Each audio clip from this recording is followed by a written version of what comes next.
made it to the weekend, ladies and gentlemen.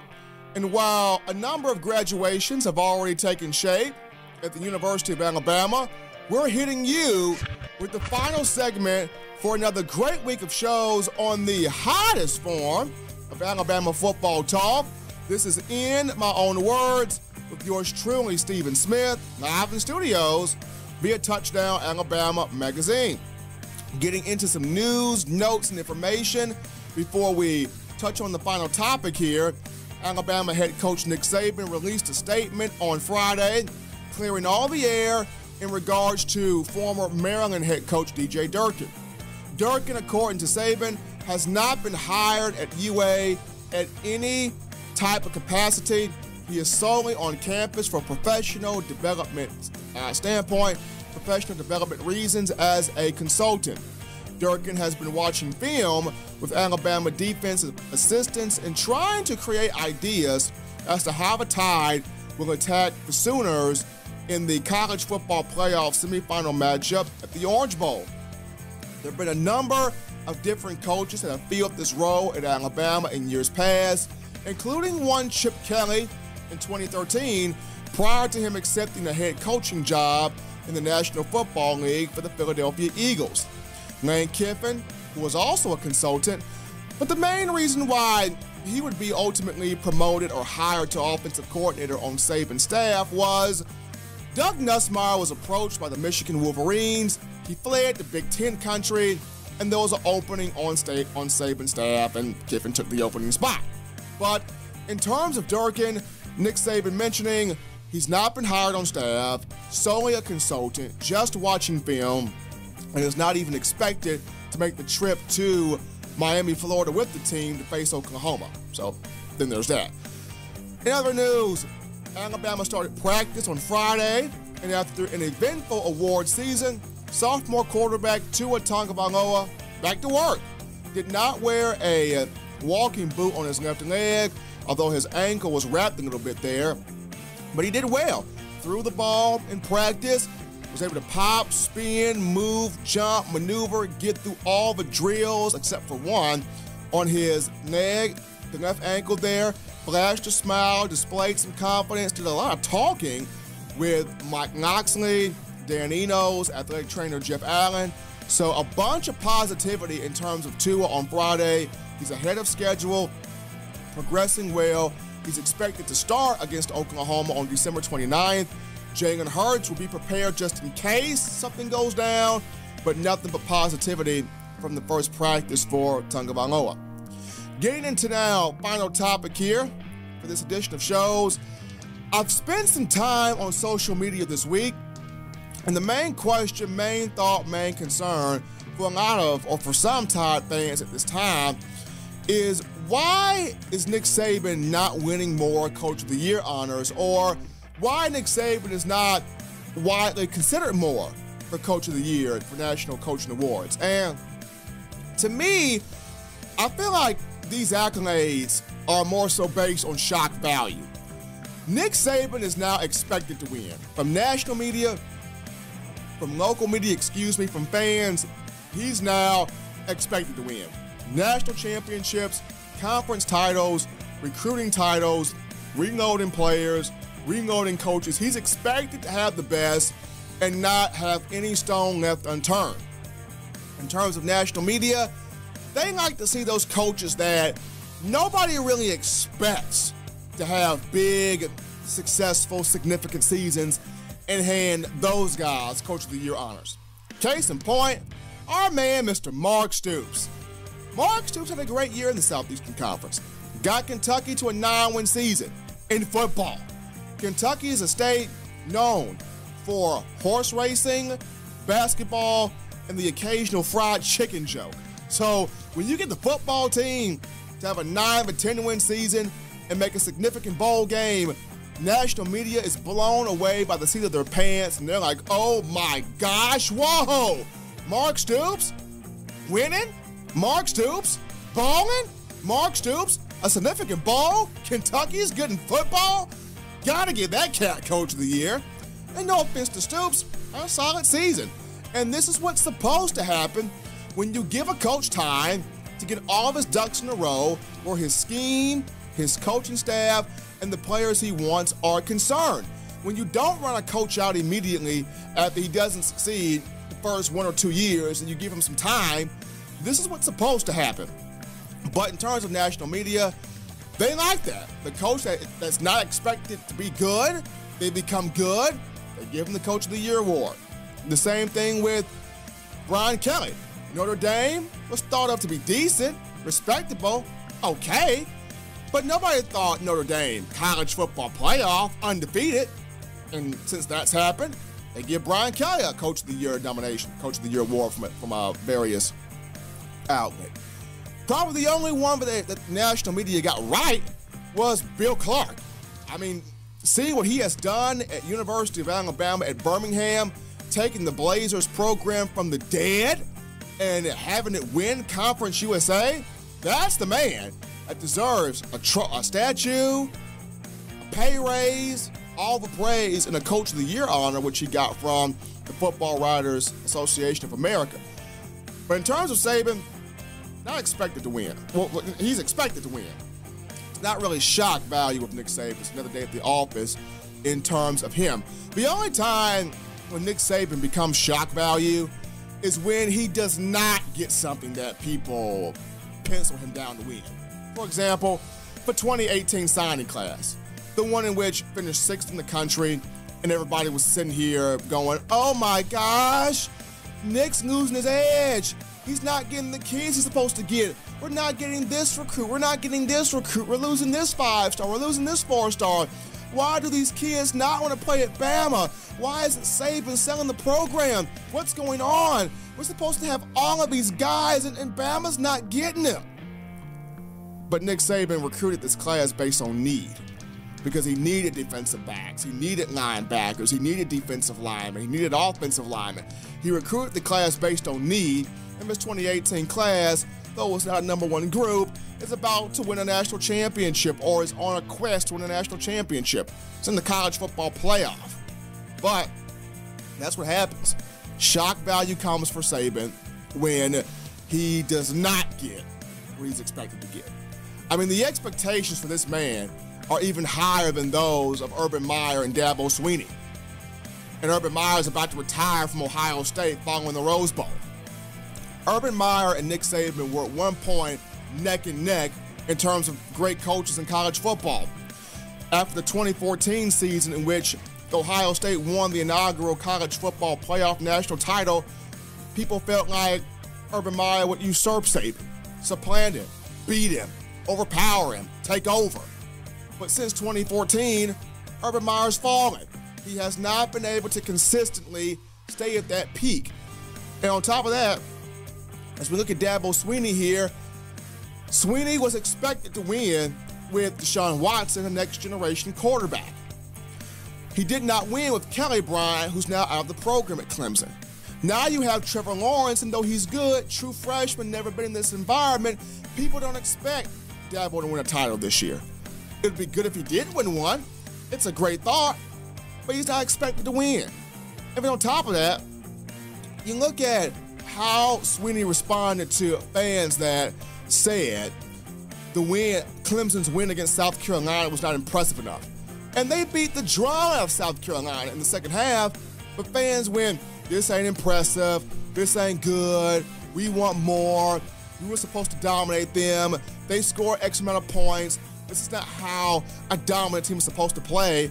And Dabo Swinney, a bit emotional there, came back with, hey, if 12-0 doesn't suit you, if 13-0, if being undefeated doesn't suit you, then maybe I need to go elsewhere. And of course, Dabo Swinney is not leaving Clemson at this point, but that type of response showed a hint of weakness that you don't see from Nick Saban. And all the time, fans are getting on Nick Saban when a team scores that's not supposed to score, or if Bama loses that one game it's not supposed to lose, or something goes awry. You have Bama fans that come at Nick Saban all the time. Nick Saban doesn't care. He doesn't respond to all the hoopla. He doesn't respond to all the naysaying. He doesn't respond to all the outside noise. He keeps it in-house. He demands excellency from his players. They provide that. and Bama keeps on moving. Another thing that Nick Saban has proven, he's proven he can win with anything and anybody. Greg McElroy, A.J. McCarron, game-managing quarterbacks, win national championships with both guys. Jake Coker, big-armed guy, still more so of a game manager that had to juggle 2 different schools and learn 2 different formations with Florida State and Alabama, win a national championship with him. And even down to the dual threat abilities of Jalen Hurts and Tua Tagovailoa, one being more so improved as a quarterback, the other a polished product for much of the statement, you're able to win a championship with that group also. So Saban has proven, it doesn't matter if you're a 5-star, 4-star, 3-star, 2-star walk-on, I can beat a team with anything. I can beat a team with anybody. Nick Saban. That's the expectation. He is expected to win. Now, seeing this from the eyes of an Alabama fan, I can understand why the concern, because even though you're expected to win, to get to the mountaintop, it's easier to get to the mountaintop than to maintain that success. It's easier to win one national title than to maintain that success and go win 2 and 3 and 4 and 5 and 6 and multiple other championships. Because you have to constantly evolve, constantly learn, constantly get better, constantly improve your tactics, because there are new coaches, there are new tools, there are new things thrown out there each year that try to trip you up. And you have to stay abreast, afront, or in front of the situation.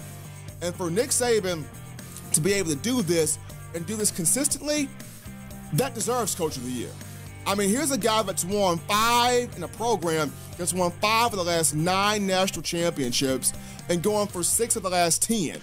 You mean to tell me that just about 60% of the time college football is being played, that's over half, 60% of the time that college football is being played, Alabama's winning a national title? It's unheard of. That takes a lot to do. It takes a lot to master. In recruiting, people look at Alabama, it's easy for Nick Saban because he gets the best players. Well, you have to sell these players on why Alabama is the perfect fit, especially the freshmen coming in. Why? Because other coaches have the anti-recruiting pitch of, look, Nick's got all these 4 and 5 stars. Bama's got all these big-time elite talents. Some of them don't even see the field. So if he's already got 4 and 5 stars in place and they don't even see the field, you're a freshman. What make you think you're going to see the field playing for Nick? Nick ain't going to play you. And Nick has to constantly remind these guys, remember Ingram, remember Richardson, remember Julio Jones, remember Calvin Ridley, remember Amari Cooper, remember Minka Fitzpatrick, remember D. Milner, look at Patrick Surtain, look at Jalen Waddle, look at Dylan Moses, look at all these names. All of these names, there are multiple of them, numerous of them. Look at all of these names that have come to Alabama and got on the field. Some of them started and played integral minutes, integral games as freshmen. If you come to Alabama and you show you can ball, you can hang with the best, you ain't scared to work, nothing creates fear in you, and you show Nick Saban, Coach, I'm out the frying pan, fresh out the skillet, throw your boy out there, I'm gonna go get it done, and you get it done, Nick Saban's gonna put you on the field. I've already mentioned, he don't care if you're 5-star, 4-star, 3-star, 2-star, what classification you are. If you are good as a freshman, you are going to play. And he has to constantly sell these guys on that. Then you look at developing these talents. A lot of coaches can recruit. Very few can develop. Physically, mentally, emotionally. I look at Butch Jones. He's getting a great second chance going to Maryland, but at Tennessee, had a hard time developing players. Michael Locksley, when he was at New Mexico, was put in a head coaching spot that he probably wasn't ready for yet. Had a tough time developing players. Both guys have learned under Saban. They take their lessons elsewhere to Maryland, and they'll be better for it. Very few coaches know how to develop talent. You look at Nick Saban, He's developing guys physically, mentally, emotionally. In terms of physically, look at how he got Levi Wallace, Calvin Ridley, guys like that up, body built, in shape. Christian Miller, got guys like that in order. When you look at mentally, look at how he's helped the likes of Najee Harris and Jerry Jeudy. Both guys at one point in time thought about, should I have stayed at home? Should I have not come to Alabama? What if I would have done this? What if I would have done that? He got them to buy into, you know you're good, we know you're good, keep working, you're gonna get your time. And look at them both now. Jerry Jeudy, a Biletnikoff winner, 1,000-yard receiver. Najee Harris, a huge contributing piece, and next year, he's gonna be even more of a factor. And in terms of emotionally, I mean, just look at Jalen Hurts and Tony Brown. Jalen Hurts, everybody telling him, go, leave, get out, go, leave. Bama's guidance quarterback, take the transfer rule, take the redshirt rule. Nick Saban telling him, stay here. He got you in place. Jalen Hurts understand it. I got everything I need right here. Not allowing others to dictate to him what's the best place for him to be in. Tony Brown had the most roller coaster career. Nick Saban stuck with it and helped him make it out. So physically, mentally, emotionally, Saban developing these guys and just getting them to buy into a standard of it's what you do at Alabama from your freshman year to your senior year. I mean, folks, I don't know why he's not getting more say for Coach of the Year, but from a national standpoint, it's expected for him to win. But in terms of Alabama fans, I can understand the gist. I can understand your frustration because he has consistently put Alabama in the conversation for a national championship. You can't even start a national title conversation without dropping Alabama in there. If you do, folks are wondering where your credentials come from. So to see what he's done and to see him continue to do it at a high level, kudos to him. Will he ever get back to the 2008 season when he was winning multiple Coach of the Year honors and him trying to get Alabama to that plateau of where it is now? Remains to be seen, but Nick Saban certainly needs to be more involved in terms of Coach of the Year. Great week of shows here, folks. Got a chance to look at, players that are taking this game seriously for Alabama, Oklahoma. We've touched on Dan Enos being named OC, and we've looked at the possibility of why Nick Saban is not more so taken seriously for Coach of the Year. Folks, as always, if you want the best in Alabama football news, you download the Touchdown Alabama Magazine app. You can get it from the iPhone App Store, the Google Play Store for your Team Apple and or Team Android. Enjoy your week, folks. We'll be back next week to break down some matchups for Alabama, Oklahoma. But until next time, so long, everybody. It's been in my own words.